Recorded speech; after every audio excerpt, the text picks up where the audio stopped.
ભાવનગર શહેર કોંગ્રેસ પ્રમુખ મનોહરસિંહ ગોહિલ ઉર્ફે લાલબા તેની સામે છે તે ગુનો નોંધવામાં આવ્યો છે। સાથે જ લાલબા તેમજ એક હરદેવસિંહ નામના જે ઉમેદવાર છે વડવા વોર્ડના તેઓ છે તે ઉમેદવાર છે તેમની સામે છે બે વ્યક્તિઓ સામે ભાવનગરના બોરતળાવ પોલીસ સ્ટેશનમાં અપહરણનો ગુનો છે તે હવે વિધિવત રીતે નોંધી દેવામાં આવ્યો છે। ભાવનગર શહેરમાં વડવાના જે ઉમેદવાર છે ભરતભાઈ કાંબળ તેમનું અપહરણ કરીને લઈ ગયા છે તેવું તેમના ભાઈ છે શૈલેષ કાંબળ તેમણે આક્ષેપ કર્યો છે અને તેમણે ફરિયાદ નોંધાવી છે। સાથે જ જો વાત કરવામાં આવે તો અન્ય તેમના જે ભરત કાંબળ જે પોતે ઉમેદવાર છે તેઓએ વિડીયો વાયરલ કરીને કહ્યું છે કે મેં મારું કોઈ અપહરણ નથી કરવામાં આવ્યું, મારી જાતે જ છે તે હું આવ્યો છું ને જેને લઈને ભાવનગર કોંગ્રેસ દ્વારા છે તે ઉગ્ર હવે દેખાવો શરૂ કરવામાં આવ્યો છે। કોંગ્રેસના દિગ્ગજ નેતાઓ છે તે ભાવનગરની કલેક્ટર ઓફિસે પહોંચ્યા છે અને ડોક્ટર મનીષકુમાર બંસલ છે કલેક્ટર તેમને રજૂઆત કરવામાં આવી છે। કલેક્ટરે 1 કલાકનો ટાઈમ માંગ્યો છે।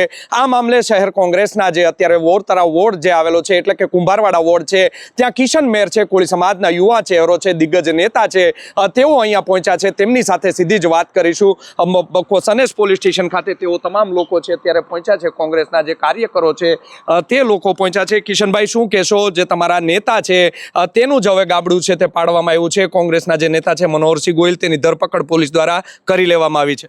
જી, ભાવનગર નહીં પોલીસ એ ખાસ કરીને ભારતીય જનતા પાર્ટીના ઈશારે કામ કરી રહ્યો હોય તે રીતે અમારા શહેર કોંગ્રેસ પ્રમુખને ક્યાંક ને ક્યાંક દબાવવાના પ્રયાસો થઈ રહ્યા છે। કારણ કે છેલ્લા 5 દિવસથી જ્યારથી ફોર્મ ભર્યા છે તમામ ઉમેદવારોને ક્યાંક ને ક્યાંક કોઈ રીતે શામ દામ દંડ ભેદની નીતિ અપનાવી ફોર્મ પરત ખેંચવા માટે મોટી ઓફરો કરી, કોઈક ને કોઈક રીતે દબાવી, પોલીસનો હાથો કરી, પોલીસનો ઉપયોગ કરી અમારા ઉમેદવારોને દબાવવામાં આવતા હતા। ત્યારે આ વડવાના ઉમેદવાર જે ભરતભાઈ કાંબળ છે તે સ્વેચ્છાએ તેને ભારતીય જનતા પાર્ટીનું પ્રેશર હોય તે સ્વેચ્છાએ ભાવનગર છોડીને ચાલ્યા ગયેલા હતા, પરંતુ ભારતીય જનતા પાર્ટીને આ ગમ્યું ન હોય તે રીતે અમારા શહેર કોંગ્રેસ પ્રમુખ ઉપર ખોટી રીતે ગુનો દાખલ કરાવી અમારા તમામ ભારતીય કોંગ્રેસ છે, જે ભારતીય રાષ્ટ્રીય કોંગ્રેસ પક્ષના ઉમેદવારો છે તે ડિસ્ટર્બ થાય અને ભાવનગર શહેર કોંગ્રેસ ડિસ્ટર્બ થાય તે પ્રકારની કામગીરી કરવામાં આવી છે। ક્યાંક ને ક્યાંક ભારતીય જનતા પાર્ટી પોલીસ દ્વારા, ભારતીય જનતા પાર્ટી અને પોલીસ તંત્ર દ્વારા ભાવનગર શહેરમાં જે કોંગ્રેસની સત્તા બેસવા જઈ રહી છે તેને દબાવવાનો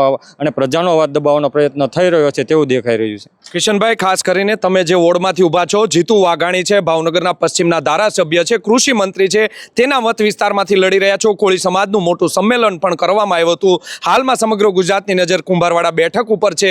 તમને પણ પોલીસ દ્વારા ફોન આવ્યા છે કે કોઈના ફોન આવ્યા છે કે કેમ? જે ચોક્કસપણે મને રૂબરૂ બોલાવીને ખાસ કરીને ધમકાવવામાં પણ આવ્યો હતો, પૈસાની મસ્ત મોટી ઓફર પણ કરવામાં આવી છે, મારા સાથી ઉમેદવારને પણ પૈસાની ખૂબ મસ્ત મોટી ઓફર કરવામાં આવી છે। સાથે સાથે જે જીતુભાઈ વાઘાણી છે અમારા વિસ્તારના ધારાસભ્ય છે, તેના જ વિસ્તારનો અમારો આ વોર્ડ છે તે ભાજપનો ગઢ માનવામાં આવે છે, પરંતુ ક્યાંક ને ક્યાંક અત્યારે જે અમે લડી રહ્યા છીએ, લોકોનો અમને પ્રતિસાદ મળી રહ્યો છે તેનાથી તેઓ ખૂબ જ ડરી ગયા છે અને હાલમાં પણ અમારી ઉપર ખૂબ જ ભીતિ છે। હાલમાં પણ મારી પર હુમલો થવાની ખૂબ જ શક્યતા છે। હું આ પોલીસ તંત્રને કહેવા માંગુ છું, જો કાંઈ પણ મારા જીવને થશે તો એના માત્ર જવાબદાર જીતુભાઈ વાઘાણી રહેશે। આ ભવિષ્યમાં આવનારા 10 દિવસમાં મારી ઉપર હુમલો થશે 100% છે, કારણ કે લાલબા ગોહિલ પર હુમલો થતો હોય, લાલબા ગોહિલ પર જો ખોટી ધરપકડ થતી હોય, ખોટી રીતે ફરિયાદ દાખલ થતી હોય તો આ સામાન્ય ઉમેદવારો ઉપર શા માટે ન થઈ શકે? અચ્છા કિશનભાઈ, ખાસ કરીને કેટલા રૂપિયા સુધીની કિશન મેરને ઓફર કરવામાં આવી? જે 50 લાખ રૂપિયા સુધીની મારી ઉપર મને ઓફર કરવામાં આવી હતી। મારા સાથી ઉમેદવારોને પણ 30 થી 40 લાખની ઓફર કરવામાં આવી હતી। ડાયરેક્ટ આ મંત્રીએ ફોન કરેલા છે તેના પણ મારી પાસે પુરાવા છે, જરૂર પડે તો તે પણ અમે આપવા તૈયાર છીએ। બોરતળાવ પોલીસનો જે ડી સ્ટાફ છે, જે પીઆઈ છે, તેની ઉપર પણ કોંગ્રેસ દ્વારા ગંભીર આક્ષેપ લગાડવામાં આવ્યા છે કે પોલીસ છે તે હવે દલાલ બનીને કામ કરી છે, પોલીસ ફોન કરી રહી છે કે તમને પૈસા આપવામાં આવશે, ભાજપમાં હોદ્દા આપવામાં આવશે। આ વાત કેટલી સાચી છે? જે ભાવનગરની પોલીસ જ તે ભારતીય જનતા પાર્ટીના કાર્યકરો હોય તે રીતે કામ કરી રહી છે, કારણ કે પોલીસ તંત્ર દ્વારા તે કોંગ્રેસ પક્ષના, આમ આદમી પાર્ટીના અપક્ષ ઉમેદવારોને બોલાવીને ધમકાવવામાં આવે છે, ખોટી રીતે ગુના દાખલ કરવાની ધમકી આપવામાં આવે છે, શામદામ દંડ ભેદની નીતિ અપનાવવામાં આવી રહી છે, ક્યાંક ને ક્યાંક પૈસાની ઓફર કરવામાં આવી રહી છે।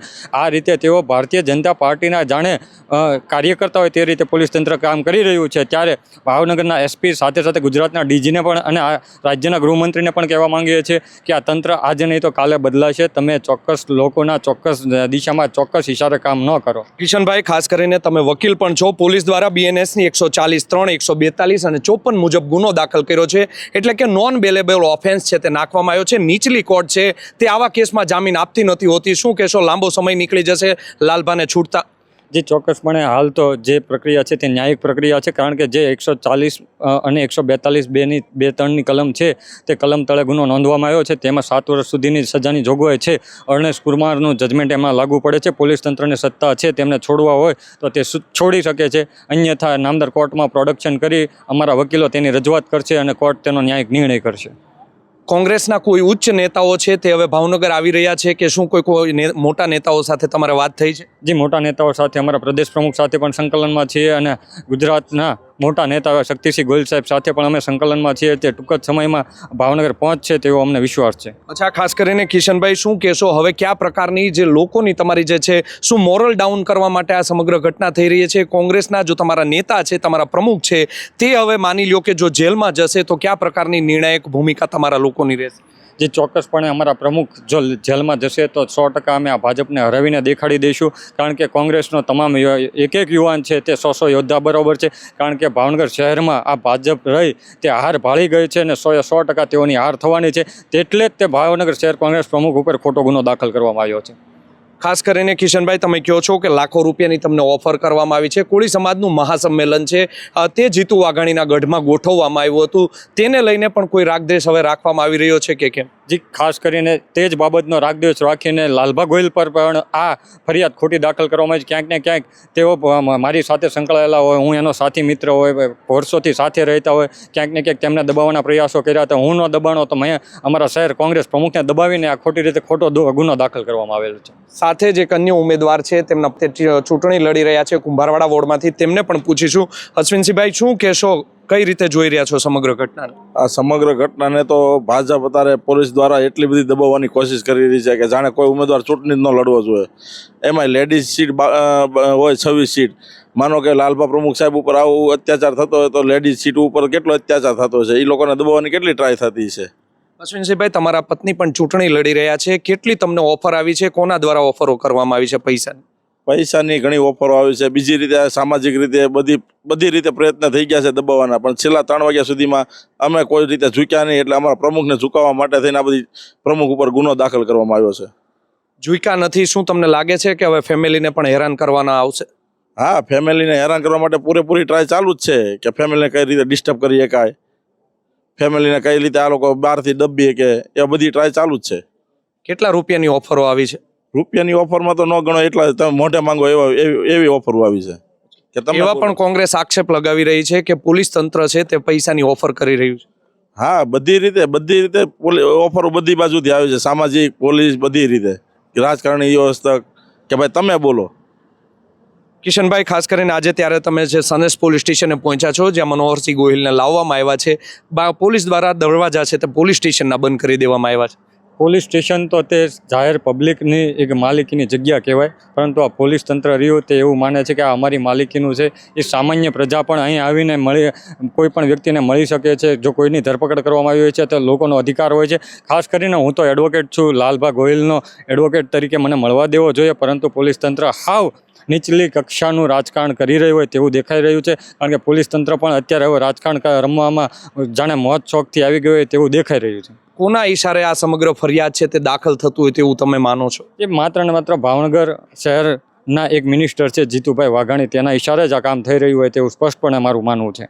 અચ્છા, કોંગ્રેસ દ્વારા હવે કયા પ્રકારનો વિરોધ છે તે કરવામાં આવશે? કોંગ્રેસ દ્વારા અત્યારે અમારું મોવડી મંડળ છે તે કલેક્ટર કચેરી ખાતે અત્યારે ઉપસ્થિત છે. ટૂંક જ સમયમાં તેઓ નિર્ણય કરશે. આવનારા દિવસો અમારે શું આંદોલન કરવું કે જે કાંઈ પણ રણનીતિ ઘડવી તે અમારા મોવડી મંડળ નક્કી કરશે. તો આપે સાંભળ્યા હતા કિશન મેર જે છે તેઓ કોળી સમાજના દિગ્ગજ નેતા છે, યુવા નેતા છે. સાથે જ સમગ્ર ગુજરાતની નજર છે તે ભાવનગરના કુંભારવાડા જે વોર્ડ આવેલો છે તેની ઉપર છે, કારણ કે કિશન મેર છે તે યુવા નેતા છે. થોડા સમય પહેલા જ હજી જીતુ વાઘાણી જે પશ્ચિમના ધારાસભ્ય છે, કેબિનેટ મંત્રી છે, તેના ગઢમાં છે તે ગાબડું પાડવાની જે શરૂઆત જે થઈ છે, સાથે જ તેના જ મત વિસ્તારમાં કોળી સમાજનું મહાસંમેલન યોજવામાં આવ્યું હતું, જેને લઈને પણ કૃષિ મંત્રી છે તે ગિન્નાયેલા છે તેવું પણ કોંગ્રેસના નેતાઓ છે તે કહી રહ્યા છે. જોવું રહ્યું આગામી આગામી સમયમાં મનોહરસિંહ ગોહિલની હવે જે ધરપકડ કરી લેવામાં આવી છે, કોંગ્રેસના યુવા નેતાઓ દ્વારા જે હવે ગંભીર આક્ષેપ લગાડવામાં આવ્યા છે, તેમાં કેટલી સત્યતા છે, કેટલી તથ્યતા છે, કયા પ્રકારના હવે જે પગલાં છે તે ભરવામાં આવશે. કોંગ્રેસનું મોવડી મંડળ છે તે પણ મોડી રાત સુધીમાં ભાવનગર પહોંચી શકે છે તેવા પણ અત્યારે વાવડ છે તે મળી રહ્યા છે. સાથે જ ક્ષત્રિય સમાજની અત્યારે પણ એક મીટિંગ છે તેમની બોર્ડિંગ ખાતે ચાલી રહી છે. નવાપરા વિસ્તારમાં જે ક્ષત્રિય સમાજની જે બોર્ડિંગ આવેલી છે ત્યાં ક્ષત્રિય સમાજના અનેક નેતાઓ છે એ એકઠા થયા છે અને સાથે જ લાલબા ગોહિલ છે, મનોહરસિંહ ગોહિલ છે, તેમની જે ધરપકડ કરી લેવામાં આવી છે, તેમની ઉપર જે ગુનો દાખલ કરવામાં આવ્યો છે તેને લઈને પણ હવે સૌ કોઈની મીટ મંડાયેલી છે. જોવું રહ્યું આગામી સમયમાં હવે શું આમાં પગલાં ભરાઈ રહ્યા છે અને શું નવા ખુલાસા છે તે આવનારા સમયમાં થાય છે તે તો હવે આવનારો સમય જ કહેશે. યશપાલસિંહ ચૌહાણ, નવજીવન ન્યૂઝ, ભાવનગર.